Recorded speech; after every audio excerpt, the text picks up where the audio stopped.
नमस्कार, ANB news देख रहे हैं आप। मैं हूं आपके साथ पल्लवी राजपूत और मैं हूं आपके साथ लोकेश लकी जटवानी। खबरों की शुरुआत करते हैं विस्तार के साथ।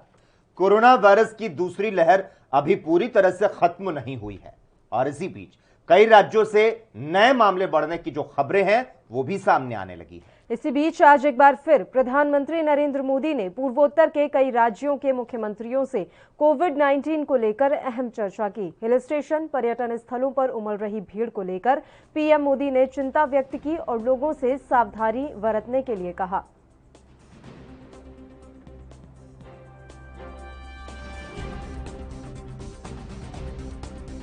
जो कोरोना से नॉर्थ ईस्ट में आप सभी इस प्रकार से कुछ इनोवेटिव आइडियाज के साथ इससे निपटने के लिए जो मेहनत कर रहे हैं, आपने जो योजनाएं बनाई हैं, जो साकार किया है, उसका विस्तार से आपने वर्णन किया। आप लोग और एक प्रकार से पूरा देश और विशेष करके हमारे हेल्थ वर्कर्स, हर किसी ने अपनी अपनी जिम्मेवारी निभाने के लिए गत 1.5 साल से लगातार परिश्रम किया है। नॉर्थ ईस्ट की भौगोलिक चुनौतियों के बावजूद टेस्टिंग और ट्रीटमेंट से लेकर वैक्सीनेशन, देश में आगामी विधानसभा चुनाव को लेकर सभी पार्टियों ने कमर कस ली है और इसी कड़ी में बीजेपी की ओर से लगातार बैठकों का दौर जारी है। तो वहीं आज दिल्ली में बीजेपी अध्यक्ष जेपी नड्डा ने बीजेपी मुख्यालय में बीजेपी कार्यकर्ताओं की बैठक ली, जिसमें उन्होंने आगामी चुनाव को लेकर उन्हें गुरु मंत्र दिए। साथ ही उन्होंने सभी नेताओं और कार्यकर्ताओं को देश भर में बीजेपी की योजनाओं और कार्यों की जानकारी जन जन तक पहुंचाने के निर्देश दिए।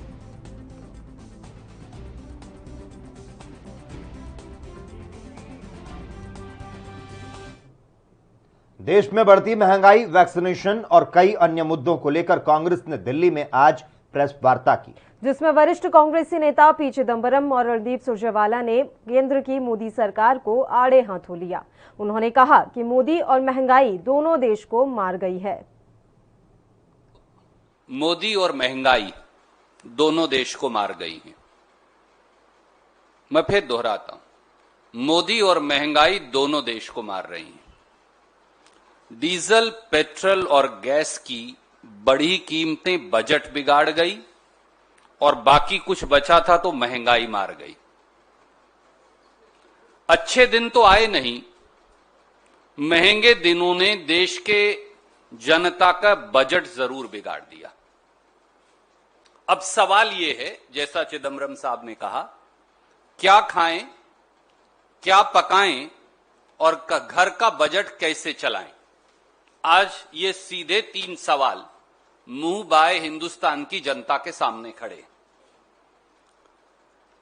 कंज्यूमर प्राइस इन्फ्लेशन, जिसकी चर्चा आपने की, अब उसके ताजे आंकड़े जारी हो गए हैं और वो 6.26 या लगभग 6.3% तक पहुंच गई है। शहरों में महंगाई और ज्यादा है, चाहे वो खाने पीने का सामान हो, चाहे वो दाल सब्जी फल हो, चाहे वो यातायात के साधन हो, चाहे वो पेट्रोल डीजल हो और रसोई गैस हो। और अब सीएनजी और पीएनजी गैस के दाम भी सरकार ने इसी हफ्ते और बढ़ा दिए हैं। साथियों, सच्चाई ये भी है कि एक तरफ महंगाई की मार और दूसरी तरफ बेरोजगारी की धार। पहली बार इस देश में वर्षों के बाद बेरोजगारी की दर 8% को पार कर गई है। उत्तर भारत के कई ऐसे प्रांतों ऐसे भी हैं, हरियाणा जैसे, जहां बेरोजगारी की दर 30 और 32% है। वो सारे प्रांत जहां बेरोजगारी की दर 20, 25, 30% है, वो सारे भाजपा शासित प्रदेश हैं। नौकरियों में नौकरियां जा रही हैं, 4 करोड़ के करीब रोजगार अकेले लॉकडाउन में चला गया। तो महंगाई, बेरोजगारी, जाती नौकरियां और घटती तनख्वाह, चौतरफा मार हिंदुस्तान की जनता पर। और आइए अब आपको सीधी तस्वीरें दिखाते हैं सीएम योगी आदित्यनाथ की। वाराणसी के दौरे पर पहुंचे हुए हैं सीएम योगी आदित्यनाथ और ये तस्वीरें इस समय आप लाइव देख रहे हैं वाराणसी से। सीधी तस्वीरें एएनबी न्यूज आप तक पहुंचा रहा है। उनके स्वागत की पूरी तैयारियां यहां पर साफ तौर पर नजर आ रही हैं। वाराणसी में है सीएम योगी आदित्यनाथ और उनकी ये लाइव तस्वीरें हमने आप तक पहुंचाई। चलिए खबरों में आगे बढ़ते हैं। कांग्रेस महासचिव प्रियंका गांधी वाड्रा उत्तर प्रदेश विधानसभा चुनाव के सिलसिले में पार्टी की तैयारियों का जायजा लेने के लिए बुधवार को लखनऊ पहुंचने वाली थी, लेकिन अब उनका लखनऊ दौरे के कार्यक्रम में बदलाव हुआ है। प्रियंका गांधी का अब 14 की बजाय 16 जुलाई को लखनऊ जाने का कार्यक्रम है। प्रियंका गांधी ने पिछले दिनों वीडियो कॉन्फ्रेंसिंग के जरिए पार्टी के प्रदेश पदाधिकारियों और वरिष्ठ कार्यकर्ताओं के प्रशिक्षण कार्यक्रम के दौरान उन्हें संबोधित करते हुए आगामी विधानसभा चुनाव की तैयारी का मंत्र दिया था। कांग्रेस महासचिव ने विधानसभा चुनाव में संगठन और कार्यकर्ताओं की बात को सबसे ज्यादा तरजीह देने का इरादा जाहिर करते हुए कहा था कि पार्टी से जुड़े सभी लोग जन समस्याओं को लेकर आंदोलन करें। आपको बता दें, उत्तर प्रदेश में चुनाव की सारी कमान प्रियंका गांधी वाड्रा के हाथ में होगी। उम्मीदवार के चयन से लेकर पार्टी के घोषणा पत्र तक में प्रियंका गांधी की अहम भूमिका होगी और प्रियंका गांधी वाड्रा के इस दौरे से मिशन यूपी का आगाज कांग्रेस करने जा रही है। समाजवादी पार्टी के वरिष्ठ नेता आजम खान और उनके बेटे अब्दुल्ला आजम अब कोरोना से ठीक हो चुके हैं। दोनों को आज लखनऊ मेदांता से सीतापुर जेल शिफ्ट किया जा रहा है। मंगलवार को वे मेदांता से सीतापुर जेल के लिए रवाना हुए। उनके साथ सीतापुर जेल और पुलिस प्रशासन के अधिकारी भी मौजूद रहे। इसके पहले मेदांता अस्पताल में डॉक्टरों के पैनल ने दोनों के स्वास्थ्य की जांच की। गौरतलब है कि कोरोना की चपेट में आने के बाद 9 मई को आजम खान और उनके बेटे अब्दुल्ला को सीतापुर जेल से मेदांता अस्पताल में भर्ती कराया गया था। बाद में दोनों की कोरोना रिपोर्ट नेगेटिव आ गई, लेकिन अचानक आजम खान की किडनी में संक्रमण पाया गया था और इस बीच उनकी तबीयत में काफी उतार चढ़ाव बना रहा। बीच में एक बार उन्हें दोबारा आईसीयू में भर्ती कराना पड़ा। अब उनकी सेहत में सुधार हो चुका है। कुछ समय पहले उन्हें आईसीयू के सामान्य वार्ड में शिफ्ट किया गया। मेदांता में उनकी नियमित जांच होती थी। पूर्ण रूप से स्वस्थ होने के बाद अब उन्हें वापस सीतापुर जेल शिफ्ट किया जा रहा है।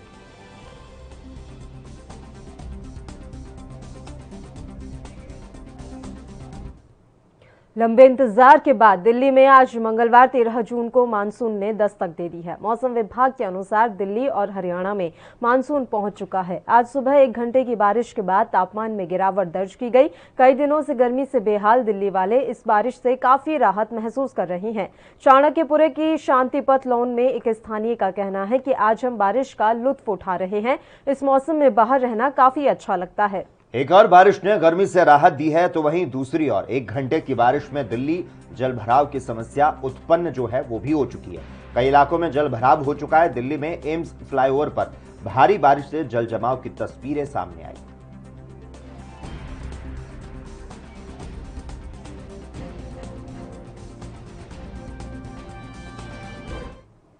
और चलिए अब आपको सीधी तस्वीरें दिखाते हैं उत्तर प्रदेश के सीएम योगी आदित्यनाथ की। वाराणसी के दौरे पर हैं सीएम योगी आदित्यनाथ और ये लाइव तस्वीरें एएनबी न्यूज आप तक पहुंचा रहा है। आप देख सकते हैं सीएम योगी आदित्यनाथ इस समय पूजा अर्चना कर रहे हैं। वाराणसी दौरे पर पहुंचे हुए हैं सीएम योगी आदित्यनाथ। भोलेनाथ की पूजा उनके द्वारा की जा रही है। योगी आदित्यनाथ की ये लाइव तस्वीरें एएनबी न्यूज आप तक पहुंचा रहा है। वाराणसी दौरे पर पहुंचे हुए हैं सीएम योगी आदित्यनाथ और यहां से वे सीधे मंदिर के लिए पहले गए। मंदिर पहुंचकर अब वे पूजा अर्चना कर रहे हैं। भोलेनाथ का जलाभिषेक उनके द्वारा किया जा रहा है और ये लाइव तस्वीरें भी हम आप तक पहुंचा रहे हैं। इस समय सीएम योगी आदित्यनाथ पूरे प्रदेश के दौरे पर हैं। वह जगह जगह जाकर वहां के हालातों का जायजा ले रहे हैं। इसी कड़ी में आज वे वाराणसी के दौरे पर पहुंचे। जी हां, आपको बता दें कि प्रधानमंत्री मोदी के 15 जुलाई को प्रस्तावित दौरे से पहले तमाम तैयारियों का जायजा लेने के लिए उत्तर प्रदेश के मुख्यमंत्री योगी आदित्यनाथ इस वक्त वाराणसी दौरे पर है और इस वक्त इन तस्वीरों में ये पूजा अर्चना करते हुए नजर आ रहे हैं। योगी आदित्यनाथ वाराणसी पहुंचे हुए हैं। बनारस हिंदू विश्वविद्यालय में एक सार्वजनिक सभा स्थल और मंच की तैयारियों का जायजा लेते हुए नजर आएंगे और इस वक्त इन सीधी तस्वीरों में मुख्यमंत्री योगी आदित्यनाथ पूजा अर्चना करते नजर आ रहे हैं। जिस तरह से कोविड-19 का संक्रमण का खतरा जो है उत्तर प्रदेश में अब बेहद ही कम होता नजर आ रहा है और साथ ही आने वाले दिनों की अगर बात करें तो जापान की मदद से नए कन्वर्सेशन सेंटर में उपस्थित लोगों की संख्या जो है या फिर तमाम व्यवस्थाएं जो है किस तरह से उन्हें अंतिम रूप दिया जा रहा है उसकी तमाम जायजा लेते हुए उत्तर प्रदेश के मुख्यमंत्री योगी आदित्यनाथ नजर आएंगे और इस वक्त ये सीधी तस्वीरें आप अपने टेलीविजन स्क्रीन पर देख सकते हैं। उत्तर प्रदेश के मुख्यमंत्री योगी आदित्यनाथ, जिनका आज वाराणसी का दौरा है, प्रधानमंत्री नरेंद्र मोदी के आगमन से पहले क्या कुछ तैयारियां हैं उसका निरीक्षण करने के लिए उत्तर प्रदेश के मुख्यमंत्री योगी आदित्यनाथ वाराणसी में पहुंचे हुए हैं और ये सीधी तस्वीरें आप अपनी टेलीविजन स्क्रीन पर देख सकते हैं। प्रधानमंत्री मोदी के कार्यक्रम स्थल का निरीक्षण करने के लिए मुख्यमंत्री योगी आदित्यनाथ नजर आए हैं। किस तरह से प्रधानमंत्री नरेंद्र मोदी के कार्यक्रम का मिनट टू मिनट कार्यक्रम जो है वो होगा, उसकी तैयारियों का जायजा लेने के लिए उत्तर प्रदेश के मुख्यमंत्री योगी आदित्यनाथ इस वक्त वाराणसी पहुंचे हुए हैं। तो ये सीधी तस्वीरें हम आप तक पहुंचा रहे हैं वाराणसी से। काशी विश्वनाथ मंदिर में इस समय योगी आदित्यनाथ मौजूद हैं और आप देख पा रहे हैं भोलेनाथ की पूजा अर्चना उनके द्वारा की जा रही है। काशी विश्वनाथ के मंदिर से ये सीधी तस्वीरें एएनबी न्यूज आप तक पहुंचा रहा है। वाराणसी के दौरे पर है सीएम योगी आदित्यनाथ। मुख्यमंत्री योगी आदित्यनाथ का हेलीकॉप्टर मंगलवार की दोपहर लगभग 12:45 पर बीएचयू के आईटी ग्राउंड पर उतरा। इस दौरान प्रशासनिक अधिकारी और पार्टी पदाधिकारी भी मौके पर स्वागत करने पहुंचे। इस दौरान आईटी ग्राउंड पर सुरक्षा जो है वो चाक चौबंद रही है और लेकिन अब जो ये आप तस्वीरें देख रहे हैं ये सीधे काशी विश्वनाथ मंदिर से हैं। यहां सीएम योगी आदित्यनाथ पहुंचे हुए हैं, पूजा अर्चना उनके द्वारा की जा रही है। और हम आपको जानकारी दे दें कि मुख्यमंत्री का काफिला सबसे पहले एमसीएच विंग पहुंचा, जहां पर पीएम शहर के कोरोना योद्धाओं से संवाद करेंगे और इसी का निरीक्षण करने के लिए सीएम योगी आदित्यनाथ सबसे पहले यहीं पहुंचे। इसके बाद वे काशी विश्वनाथ मंदिर पहुंचे, जहां की तस्वीरें इस समय आप देख रहे हैं। काशी विश्वनाथ मंदिर में है सीएम योगी आदित्यनाथ, उनके द्वारा पूजा अर्चना यहां पर की जा रही है और अभी भी ये लाइव तस्वीरें आप देख पा रहे हैं। उन्होंने पंचामृत से अभिषेक किया है भोलेनाथ का, बाबा के दर्शन वे कर रहे हैं। पीएम मोदी दरअसल 15 जुलाई को वाराणसी आने वाले हैं। उनके आगमन से पहले तमाम तैयारियों का जायजा खुद सीएम योगी आदित्यनाथ लेना चाहते थे, इसलिए वे खुद ही आज वाराणसी पहुंचे और यहां आकर उन्होंने काशी विश्वनाथ के दर्शन किए। चलिए अब खबरों का हम यहां रुख कर लेते हैं। देश के सभी राज्यों में अब लगभग मानसून पहुंच चुका है, जिसके चलते अब पूरे देश में बारिश का सिलसिला भी शुरू हो गया है। इसी कड़ी में आज ओडिशा के भुवनेश्वर में भी बारिश ने दस्तक दी। इस बारिश के बाद सड़कों पर लोग छाता और रेनकोट पहने दिखाई दिए। आपको बता दें, बीते कई दिनों से भीषण गर्मी से देश बहाल था और अब मानसून की बारिश से लोगों ने राहत की सांस ली है।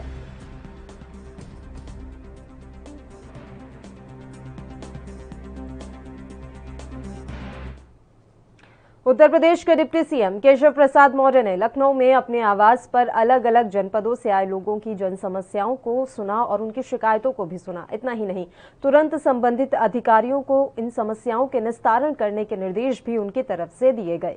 आपको बता दें, कोरोना महामारी बढ़ने के बाद जन सुनवाई का ये कार्यक्रम बंद कर दिया गया था। अब दूसरी लहर थमने के बाद स्थिति सामान्य हो रही है, इसीलिए दोबारा जनता दरबार खोल दिया गया। लखनऊ में उप मुख्यमंत्री ने अलग अलग जनपदों से आए लोगों की जन समस्याओं को सुना और उसके तुरंत निस्तारण की बात कही।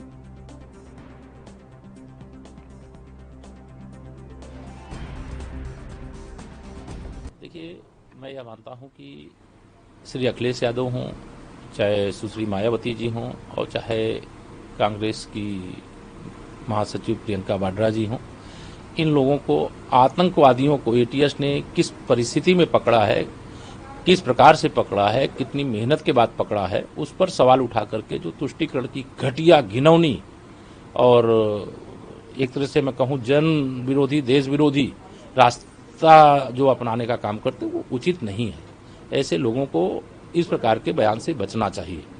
जो पुलिस रात दिन परिश्रम करके प्रदेश के नागरिकों की रक्षा करने के लिए, चाहे अपराधी हों चाहे आतंकी हों, से लड़ती है, बलिदान भी देती है, और उस पुलिस पर सवाल श्री अखिलेश यादव जी उठा रहे हैं जिस पुलिस की सुरक्षा में चलते हैं। श्री अखिलेश यादव जी तो ऐसे मुख्यमंत्री के रूप में उनको याद किया जाता है कि वो आतंकवादियों के मुकदमे भी वापस लेने का काम कर रहे थे।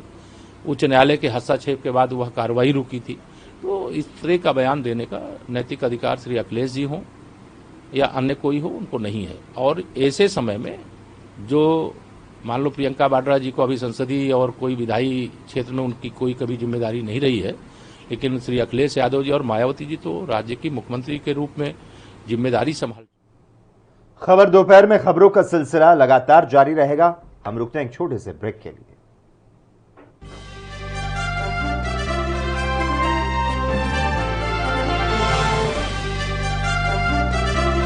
ब्रेक के बाद एक बार फिर से आप सभी का स्वागत है। बढ़ते हैं कुछ और खबरों की ओर। राजधानी दिल्ली में कोरोना संक्रमण के मामलों में अब भारी गिरावट आ चुकी है। कल यानी सोमवार को दिल्ली में 45 कोरोना संक्रमण के मामले सामने आए थे, जो कि 1.5 साल में सबसे कम है। दिल्ली के स्वास्थ्य मंत्री सत्येंद्र जैन ने दिल्ली में कोरोना के हालातों पर क्या कुछ कहा, आपको सुनाते हैं। दिल्ली में 45 पॉजिटिव केसेस आए थे, जो कि पिछले लगभग 1.25 साल में सबसे कम है। पॉजिटिविटी 0.1% से थोड़ा कम चल रही है अभी, और एक्टिव केस अभी बचे हैं। तो फिर भी मैं लोगों से निवेदन करूंगा कि ध्यान रखें, मास्क लगा के। कारण है वैक्सीन की अवेलेबिलिटी कम है। कल थोड़ी सी वैक्सीन आई है जो कि आज तक चलेगी, 1.5 लाख के करीब आई है, तो वैक्सीन की कमी है। अच्छा, कल शाम को वैक्सीन आई है? कल रात को। अच्छा, कौन सी सर? कोविशील्ड आई है 1.5 लाख के करीब, पर वो आज ही चली, कल से फिर सेंटर बंद हो गया। कोविशील्ड अभी जो करीब 19,000 के लगभग कल जो था, तो अब 1.5 लाख के करीब है, 1,68,000 हमारे पास एग्जैक्टली। कितने दिन तक चल सकती है? कल बस आज कल आधा दिन। और ये भी दिखा कि करीब 590 सेंटर्स 2 दिन में बंद हो गए वैक्सीन की कमी की। बताता रहा हूँ, वैक्सीन की कमी की वजह से बंद हो रहे हैं। वैक्सीन जैसे ही मिलेगी हम लगा देंगे। हमने पहले कहा कि हमारे पास कैपेबिलिटी है, 3 लाख 4 लाख भी रोज लगा सकते हैं। सर, लेकिन केंद्र से क्या बात हो रही है इस पूरे मसले को लेकर? क्योंकि आप लोगों का टारगेट ये था कि 3 महीने में पूरा कर लिया जाए, वैक्सीन अगर उपलब्ध कराई जाए। केंद्र का भी कहना है कि खूब लगाइए। हाँ, नहीं, हम तो खूब लगाने को तैयार है, मिल जाए तो। हमें तो जब भी मिल रही है, अब देख रहे हैं बार बार बंद करना पड़ रहा है। हम हरियाणा के सिस्टम पर तो चल नहीं सकते कि बचा के रख लो। हम तो करें जैसे ही मिल रही है हम तुरंत लोगों को लगा। सर, जिस तरफ तीसरी वेव की आशंका है, कई राज्यों में केसेस बढ़ने लगे, आपको लगता है कि ये खतरनाक हो सकता है? सबसे जरूरी है वैक्सीनेशन। बिल्कुल, वैक्सीनेशन के लिए इसीलिए हमने पूरी तैयारी की हुई है। जैसे ही हमें वैक्सीन मिलेगी हम जल्द से जल्द लोगों को लगाते हैं। देखिएगा, इस बारे में तो मैं कोई कमेंट नहीं दे पाऊंगा, पर मेरा ये कहना है कि हाँ, रोका जा सकता है अगर लोग नियमों का पालन करें। अभी देखो, कई लोगों को ऐसा लगना है, पिछली बार भी क्या हुआ था, जनवरी फरवरी में केसेस बहुत कम हो गए थे, तो लोगों को लगा कि भाई अब तो खत्म है। तो हमें लथार्जिक नहीं होना चाहिए, मानना नहीं चाहिए कि केस खत्म हो गए। अभी मैं मान के चला दोबारा से आ सकता है। जब तक सोसाइटी के अंदर वायरस मौजूद है, ये फैल सकता है। तो उसको बचाने का तरीका एक ही है, मास्क। अगर घर से बाहर निकले, किसी से मिले तो मास्क जरूर। पानी की हरियाणा ने पानी की दिल्ली में जो यमुना में पानी आता है कम आ रहा है, और उसकी वजह से दिल्ली में बहुत दिक्कत है। पिछले 60-70 साल में सबसे कम लेवल है यमुना का। इसको लेकर अभी आगे आप लोग क्या करेंगे, क्योंकि अभी हम सरकार से क्या बातचीत चल रही है? अभी हम सुप्रीम कोर्ट गए हैं, अभी जितना पानी देना है उतना तो देना। अब अगर दिल्ली के अंदर 120 MGD पानी कम हो जाएगा तो बहुत दिक्कत होगी। सर, हरियाणा सरकार का कहना है कि दिल्ली सरकार का मिसमैनेजमेंट है कि ये वाटर क्राइसिस उनके। देखिए, पानी आप देंगे नहीं तो मैनेज कैसे कर लेंगे? आप तो फिर वो ऑक्सीजन वाली बातें कर रहे हैं कि ऑक्सीजन देंगे नहीं, आपने बांटा नहीं। अरे भाई, दे तो दो। अब दिल्ली का जो पानी फिक्स किया हुआ है उतना तो आना चाहिए ना। आप कहते हमने उसमें से 930 MGD दिल्ली डेली सप्लाई कर रहा है, अगर उसमें 120 MGD कम हो जाएगा तो उसको कैसे मैनेज किया जाएगा? उत्तर प्रदेश की नई जनसंख्या नीति इन दिनों चर्चा में है। इसी बीच बिहार के मुख्यमंत्री नीतीश कुमार ने यूपी की नई जनसंख्या नीति पर तंज कसा। नीतीश कुमार ने कहा, सिर्फ कानून बनाकर जनसंख्या पर नियंत्रण करना संभव नहीं। जब महिलाएं शिक्षित होंगी तो अपने आप प्रजनन दर घटेगा। उनके इस बयान पर प्रतिक्रिया सुनाते हैं आपको। नहीं, देखिए, इस सिलसिले में एक तो भारतीय जनता पार्टी और राष्ट्रीय स्वयंसेवक संघ के लोग जो है वो एक फोबिया के शिकार हैं। उनके दिमाग में एक ग्रंथि बनी हुई है कि साहब मुस्लिम समाज जो है ज़्यादा बच्चा पैदा करता है, और वो हिंदू समाज को डरवाते हैं कि 1 बीबी में 4 बीबी क्या 16 बच्चे की क्या, इस तरह का नारा लगा करके डरवाते हैं कि देखिए ये मैंने इनकी आबादी जिस गति से बढ़ रही है, हो सकता है कि एक बार फिर से हिंदुस्तान पर मुसलमान कब्जा कर लें। और जो नहीं जानते हैं, इनोसेंट लोग हैं, वो इनके प्रभाव में आ जाते हैं। और हिंदू समाज के मन में भीतर भीतर जो मुसलमानों को लेकर के एक ग्रंथि बनी हुई है, उसकी वजह से लोग मान लेते हैं। असलियत क्या है? असलियत आप देखिएगा तो ऐसे राज्य जहां मुस्लिम आबादी बहुत ज़्यादा है, जैसे मान लीजिए बंगाल है, या 68% आबादी आपको कश्मीर में है, लक्षद्वीप में 96% आबादी है, वहाँ आप देखिएगा कि पॉपुलेशन का जो ग्रोथ रेट है, पॉपुलेशन जिस रफ्तार से बढ़ रहा है वो है 1.4, जबकि राष्ट्रीय औसत जो है 1.8 है। यानी राष्ट्रीय औसत से भी कम जो है उनके यहाँ आबादी वृद्धि का दर है। आप उत्तर प्रदेश में जहां योगी जी ने ये कानून बनाया है, वहां भी आप देखिएगा कि शहरों में जो राष्ट्रीय औसत है 1.8 उससे नीचे है। भारतीय किसान यूनियन ने 75 जिलों के अध्यक्ष और 18 मंडल अध्यक्षों को हटा दिया है, जिस पर भारतीय किसान यूनियन के राष्ट्रीय प्रवक्ता राकेश टिकैत ने कहा कि संगठन को रफ्तार देने के लिए ऐसा फैसला लिया है। टिकैत ने कहा कि लोगों को जिम्मेदारी दी जाती है, लेकिन वो लोग काम नहीं करते। और क्या कुछ कहा उन्होंने, सुनाते हैं आपको। ये पूरा जो कमेटियां थी वो मेन बॉडी हो, यूथ की बॉडी हो और महिलाएं, वो पूरा संगठन को एक बार बम करा है और दोबारा इसको रिवाइज करेंगे। इसके पीछे क्या वजह है, क्यों किया गया? बहुत लोग बन जाते हैं, काम नहीं करते, अलग अलग तरह के लोग लिखने लगते हैं, तो जिनको भी बनाया जाएगा ऑथेंटिक होंगे वे, और वो फिर वो भेजना पड़ता है पूरा जो वह अधिकारियों के पास हो, उसके तो लिस्ट बनाए जाएंगे और इसको 2-3 दिन 4 दिन में इसको शुरू करेंगे।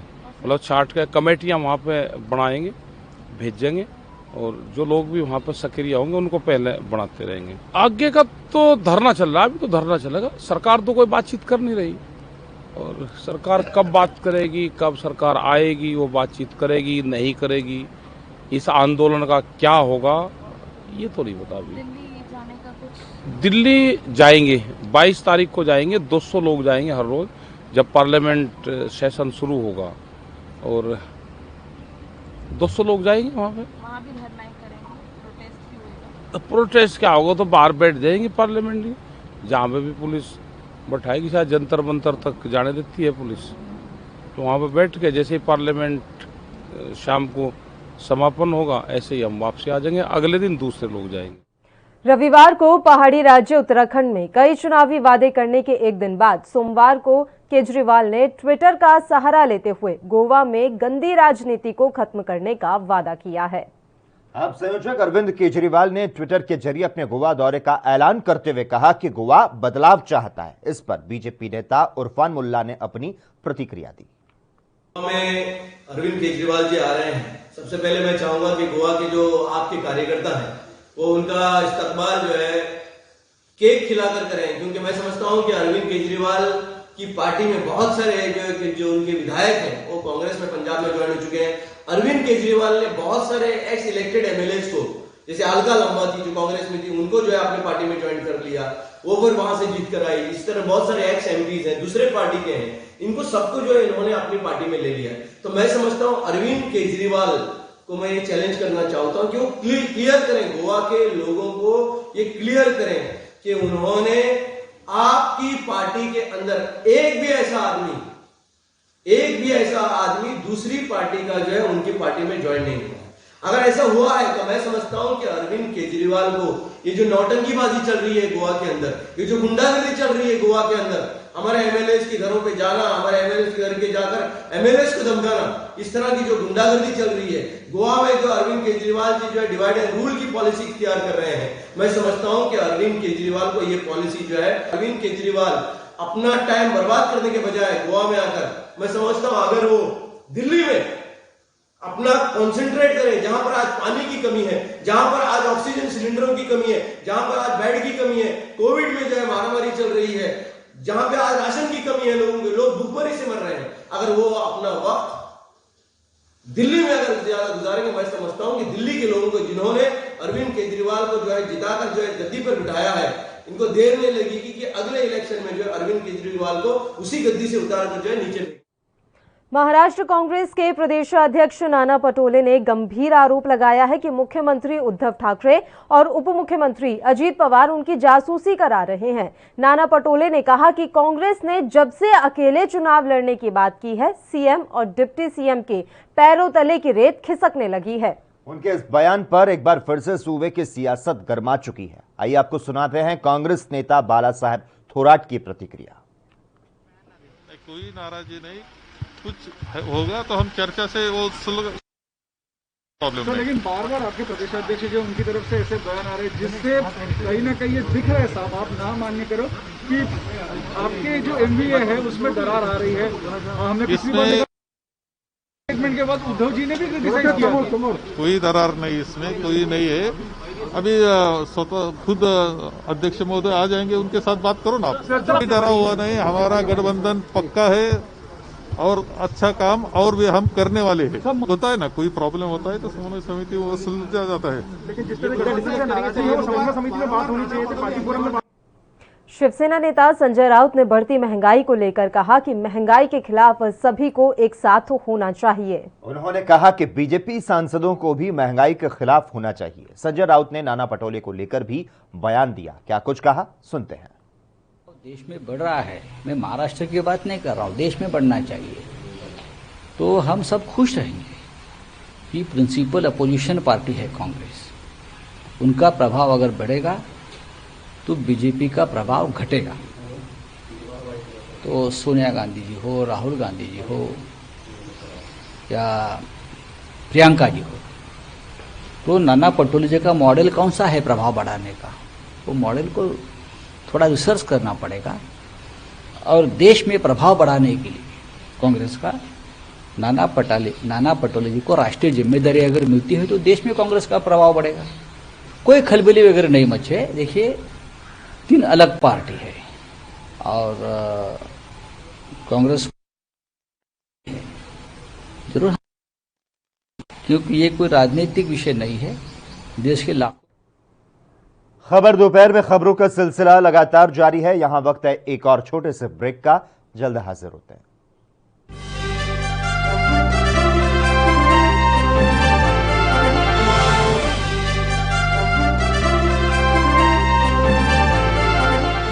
ब्रेक के बाद एक बार फिर से खबर दोपहर में आप सभी का स्वागत है। चलिए रुख कर लेते हैं कुछ और खबरों का। आरजेडी के राज्यसभा सांसद मनोज झा ने बिहार के मुख्यमंत्री नीतीश कुमार पर तंज कसा है। झा ने कहा कि जनसंख्या नियंत्रण कानून पर अगर आपको कोई समस्या नजर आ रही है तो आप सीधा पीएम मोदी से फोन पर बात करिए। तो वहीं इस दौरान झा ने और कई अलग अलग मुद्दों पर अपनी प्रतिक्रिया दी। क्या कुछ कहा उन्होंने, सुनाते हैं आपको। मैं समझता हूं कि उन्हें तो सीधे तौर पर प्रधानमंत्री जी को फोन उठा करके बात कर लेनी चाहिए। साथ में सरकार चला रहे हैं ना, एक संदेश तो देना चाहिए। ये सब जानते हैं कि जो भी राज्य मानव सूचकांक में, ह्यूमन डेवलपमेंट इंडेक्स में ज्यादा हैं, बेहतर कर रहे हैं, उनके यहाँ फर्टिलिटी रेट वैसे ही डिक्लाइनिंग ट्रेंड है। डिकेडल रेट ऑफ डिक्लाइन अगर आप देखें, कंपेयर करें बीते वर्षों में, तो उसमें कमी दिख रही है। लेकिन हाँ, इनके लिए पॉपुलेशन जैसा विषय भी डॉग विसिल पॉलिटिक्स है। तो नीतीश जी को तो खुल के बोलना चाहिए ना कि आप डॉग विसिल पॉलिटिक्स मत करिए, और जाहिर तौर पर संदेश देना चाहिए। ये मीडिया में मुस्कुराते हुए एक बस लाइन गिरा देने से, कह देने से बात नहीं बनेगी। ये बहुत ही गंभीर विषय है और इसकी गंभीरता को समझते हुए उन्हें संदेश देना होगा। ये नहीं होगा कि कुरकुर मुरमुर दोनों, कि वहां बोल दिया और पार्लियामेंट में कुछ और रवैया। ये मैं समझता हूं कि ये दोहरे चरित्र की राजनीति संभवतः अब हिंदुस्तान में नहीं। देखिए, जाहिर तौर पर जो संकेत आ रहे हैं वो डराते हैं। हमने 2.5-3 महीने बीते कैसे बिताए, लोगों को भूलना नहीं चाहिए। सरकार तो शायद भूल ही जाती है। सरकार चाहती है कि लोग भूल जाए, क्योंकि ऑक्सीजन के लिए मारामारी, हॉस्पिटल में बेड नहीं है। कोई ऐसा व्यक्ति इस देश में नहीं है जिसने किसी नून व्यक्ति को ना खोया हो बीते 3 महीनों में, चाहे प्रधानमंत्री जी से लेकर के मैं समझता हूं कि कोई आम नागरिक। अब सवाल ये उठता है कि क्या इस गंभीरता के मद्देनजर रेटोरिक से ज्यादा आगे जाएंगे केंद्र की सरकार और राज्य की सरकार? ये नहीं होगा कि आप चुनाव के लिए तैयारियां भी करते रहे, लोगों को जुटाते रहें, क्योंकि त्योहारों को अगर आप पाबंदी में रखना चाहते हैं तो राजनीतिक आचार में वो दिखना चाहिए। अन्यथा मैं समझता हूं कि तीसरी लहर शायद दूसरी लहर से भी ज्यादा कहर वाली साबित है और महत्वपूर्ण है। देखना होगा, क्योंकि नॉर्थ ईस्ट के कई राज्यों के कई जिले ऐसे हैं जहां पॉजिटिविटी रेट ज्यादा है। और अभी भी हमारे पास मौका है कि 2 चीजें करें। एक तो चिकित्सीय दायरा बढ़ाएं और वैक्सीनेशन को टोन अप करने की जरूरत है। उसमें मैं देखता हूं थोड़ा ढुलमुल रवैया है। कमाल है, बढ़िया है, करिए ये सब, लेकिन भैया थोड़ा राइट टू वर्क पर भी बात हो, कॉमन स्कूल सिस्टम पर बात हो। जो चीजें हमारे संविधान के दायरे में चिन्हित की गई थी, सरकारें लोग क्यों चुनते हैं? शिक्षा, स्वास्थ्य, रोजगार, वहां चुप्पी। ये भी करिए, लेकिन उस पर पूरी गंभीरता से काम करिए। ये ना हो कि हेडलाइन मैनेजमेंट में चलते रहिए। संसद का मानसून सत्र 19 जुलाई से शुरू हो रहा है और यह 13 अगस्त तक चलेगा। इस पर राजस्थान से बीजेपी सांसद किरोड़ी लाल मीणा ने अपनी प्रतिक्रिया दी। क्या कुछ कहा उन्होंने, सुनाते हैं आपको। ये जो कॉमन सिविल कोड बीजेपी का पुराना मुद्दा है, इसके अलावा जो कॉमन सिविल कोड लागू करना जरूरी इसलिए है कि हिंदू मैरिज एक्ट अलग है, मुसलमानों में शरीयत के हिसाब से एक्ट है, तो ये डिस्क्रिमिनेटरी है। हम इवन हमारे आदिवासियों में एक से ज़्यादा 2 शादी करने का प्रावधान है, तो पंचायतें या हमारे संगठन लिख के दे देते हैं, किसी बेटी को छोड़ दिया जाता है, दूसरी शादी कर ली जाती है। तो ये डिस्क्रिमिनेशन है। एक कॉमन सिविल कोड बनना चाहिए, सामान्य नागरिक आचार संहिता बननी चाहिए। जब संविधान है, लोकतंत्र है, बाबा अम्बेडकर का दिया हुआ संविधान है, तो उसी हिसाब से आचार संहिता बने। खुद डॉक्टर भीमराव अम्बेडकर भी इस विचारधारा के थे कि समान आचार संहिता बने। और आप जानते हो केवल अपने देश में गोवा में लागू है, बाकी और देश में नहीं है। तो ये लागू हो, इसके लिए हमारी पार्टी शुरू से संकल्प करता है और अभी इसको हम संसद में उठाएंगे। है इसलिए कि आबादी बेशुमार बढ़ रही है, पॉपुलेशन आबादी का विस्फोट हो रहा है, उसके कारण भूखमरी, कुपोषण, सरकारी योजनाएं बेअसर हो रही हैं, और इसलिए इस पॉपुलेशन का कंट्रोल होना भी जरूरी है, नियंत्रण होना। उसके लिए भी सरकार को बिल लाना चाहिए और उसको नियंत्रित करना चाहिए। देखो, आबादी का विस्फोट बहुत सारी समस्याओं को जन्म देता है, जो आप गिना रहे हैं। रोजगार नहीं मिल रहे, भूखमरी की स्थिति में है, बेरोजगार असंतोष पनप रहा है, वो राष्ट्र के लिए भी खतरा है, समाज के लिए भी खतरा है। इसलिए पॉपुलेशन कंट्रोल पर मुझे लगता है कि मोदी सरकार इस पर जल्दी कोई कदम उठाने जा रही है। ये मतलब कुल मिला के कहा जा सकता है, पॉपुलेशन बिल हो चाहे यूनिफॉर्म सिविल कोड हो या प्राइवेट, इसके लिए भारतीय जनता पार्टी कृत संकल्प है, और मेरी समझ में इसी मोदी जी का टेन्योर में ये दोनों बिल पारित हो जाएंगे, जो राष्ट्र के हित में होंगे। उम्मीद कर रहे हैं। बिल्कुल, मुझे पूरी। उत्तर प्रदेश पुलिस पर भरोसा न करने से जुड़े अखिलेश यादव के बयान पर इस समय राजनीतिक तूफान मचा हुआ है। अलकायदा के संदिग्ध आतंकवादियों की गिरफ्तारी से जुड़ी खबर पर समाजवादी पार्टी के नेता ने कहा कि वे यूपी पुलिस पर भरोसा नहीं करते, और इस पर बीजेपी ने पलटवार किया। बात तो ये है कि वो जनता पे ही भरोसा नहीं करते। उत्तर प्रदेश की जनता पे जब वो भरोसा नहीं करते तो उत्तर प्रदेश की जनता भी उन पर भरोसा नहीं करती। अगर आतंकवादी, इस तरह के अराजक तत्व, गुंडे, उन पर नकेल कसी जा रही है, लगाम लगाई जा रही है, तो ये तो उत्तर प्रदेश के लोगों के हित में है, देश के लोगों के हित में है। अब आप ये कहेंगे कि जी हम तो भरोसा नहीं करते, तो सिर्फ दिक्कत ये नहीं है, भरोसा तो ये उत्तर प्रदेश की जनता पे नहीं करते, और इसीलिए उत्तर प्रदेश की जनता इन पर भरोसा नहीं करती। देखो, इन लोगों की परेशानी ये है कि मोदी सरकार डिसीजन के साथ डिलीवरी कर रही है, और डिसीजन के साथ जो डिलीवरी मोदी सरकार कर रही है, उससे जो पॉलिसी पैरालिसिस की बीमारी थी, जिसको की विरासत में मिली थी, जो इनके समय में हुआ करती थी, वो पॉलिसी पैरालिसिस की बीमारी को डिसीजन और डिलीवरी ने खत्म किया है। और साथ ही साथ दिल्ली के सत्ता के गलियारे से सत्ता के दलालों की नाकेबंदी और लूट लाबी में तालाबंदी हुई है। इसलिए जो इनके संरक्षक और इनके दोस्त हैं, उनमें जो है वो हताशा, निराशा, बौखलाहट, इस तरह की बयानबाजी बहुत साफ दिखाई पड़ रही है। लेकिन ऐसे बयान बहादुरों को हम यही कहना चाहते हैं कि भैया, अब ये वक्त चला गया जब लूट लाबी को जो है वो संरक्षण दिया जाता था। अब लूट लाबी पे तालाबंदी हो गई है। अब जो है वो दिल्ली के सत्ता के गलियारे में नाकेबंदी हो चुकी है। जो इस तरह के सत्ता के दलाल घुमा करते थे। तो इसलिए मुझे लगता है कि इससे हताशा निराशा के बजाय आत्मचिंतन उनको करना चाहिए।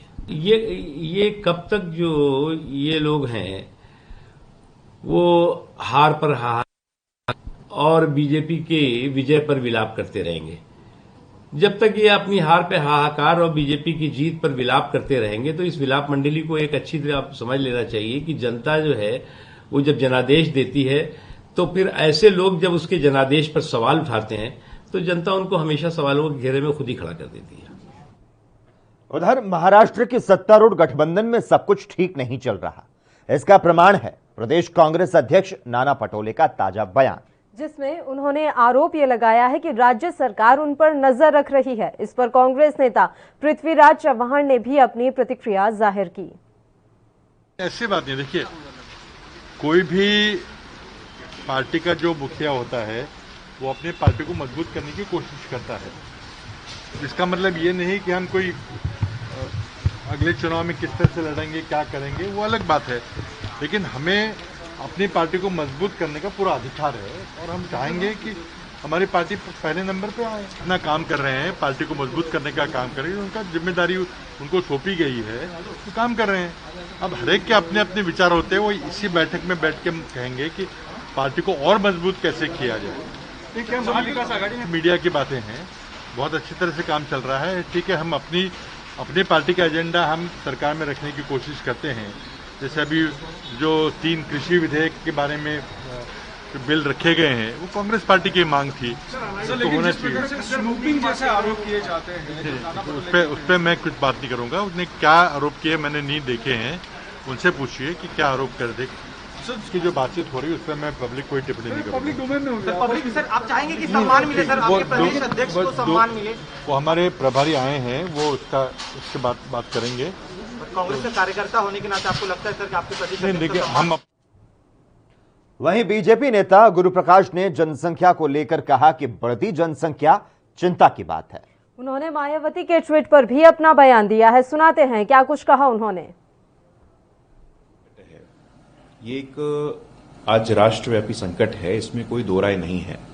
और आज नहीं, करीब 200 वर्ष पहले जनसंख्या विशेषज्ञ हुए थॉमस माल्थस ने स्पष्ट रूप से कह दिया था कि जनसंख्या जिस गति से बढ़ रही है, साधन उस गति से घट रही है। तो जनसंख्या और साधन, इनमें एक प्रकार का संतुलन और अनुपात कैसे रहना और ये सुनिश्चित करना कि भाई जो संसाधन है ये हम सबका सामूहिक दायित्व है, हम सबका सामाजिक कर्तव्य है कि भाई जो उपलब्ध संसाधन है उसमें सिर्फ हमारा अधिकार, हमारा हक नहीं है, भविष्य की पीढ़ी का भी हक है। तो उत्तर प्रदेश में ये जो पॉलिसी आई है, कल विश्व जनसंख्या दिवस पे इसके दूरगामी परिणाम होंगे, लॉन्ग टर्म कॉन्सिक्वेंसेस होंगे और सबको इसका स्वागत करना चाहिए। इस संदर्भ में मुझे लगता है कि उनकी व्यक्तिगत राय है, लेकिन एक बहस कहना उचित नहीं है। देखिए, देश की सुरक्षा और देश की संप्रभुता, इसके साथ हम लोग किसी प्रकार का कोई समझौता नहीं करेंगे। अब मायावती जी ट्वीट करके कुछ बात बोल रही हैं, कोई आक्रमण कर रही हैं, राजनीतिक मंशा होने के संकेत दे रही हैं, ये उचित बात नहीं है। सुरक्षा के साथ, संप्रभुता के साथ, इंटरनल सिक्योरिटी के साथ, एक्सटर्नल सिक्योरिटी के साथ किसी प्रकार का कोई इसमें दो राय नहीं होना चाहिए। सभी राजनीतिक दलों को सुरक्षा के मुद्दे पे कम से कम साथ आकर के हमें खड़ा होना चाहिए। कांग्रेस नेता राशिद अल्वी ने महंगाई को लेकर कहा कि महंगाई बढ़ती जा रही है, लगातार पेट्रोल डीजल के दाम बढ़ रहे हैं। उन्होंने सीएम नीतीश को लेकर कहा कि अब नीतीश को समझ आ रहा है कि उन्होंने गलत लोगों को चुन लिया है। समझदार आदमी हैं, गलत लोगों में फंसे हैं, लेकिन अब शायद उन्हें यह एहसास होता जा रहा है कि उन्होंने गलत लोगों को चुन लिया है। हम आबादी के कंट्रोल का समर्थन करते हैं, लेकिन ये पूरे देश के अंदर बनना चाहिए, पार्लियामेंट में बनना चाहिए और जनता के बीच अवाकनिंग पैदा करने की जरूरत है। बढ़ेगी, पेट्रोल की कीमत बढ़ेगी, देश के अंदर महंगाई आसमान छू रही है और बढ़ती चली जाएगी। प्रधानमंत्री ऐसा लगता है कि उन्हें आम जनता का, देश का कोई ख्याल नहीं है। वो और इसी के साथ ही खबर दोपहर में बस इतना ही। देश और दुनिया के तमाम अहम खबरों के लिए लगातार आप जुड़े रहिए हमारे साथ और देखते रहिए ANB न्यूज।